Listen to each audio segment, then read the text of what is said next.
It's Tyron's Tips Time. Utilisez since et for.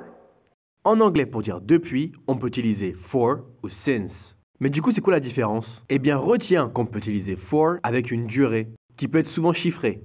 Par exemple, for 2 weeks, for 3 months, for 10 years. Et pour le coup, on va utiliser since avec des dates ou des événements. Par exemple, since Monday, since Christmas, since 2020.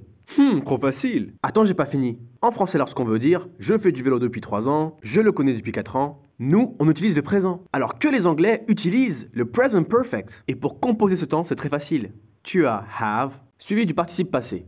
Exemple concret. Si tu veux dire « je connais Tyrone depuis 5 ans », ne dis surtout pas ce qui s'affiche ici là. Ouais là, regarde bien, me regarde pas. Dis plutôt « I've known Tyrone for 5 years ». Ok, j'ai compris. Autre chose? Dernier point. Sache que tu peux aussi utiliser since et for avec le present perfect continuous. D'ailleurs, pour former ce temps, il faut juste have plus been plus un verbe en ing.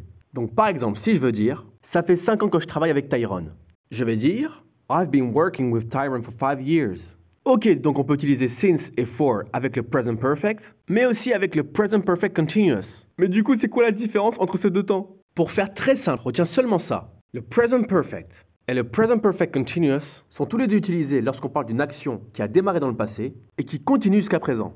Mais la petite différence, c'est que lorsque tu veux vraiment mettre l'accent sur la durée d'une action, il faudra plutôt utiliser le present perfect continuous.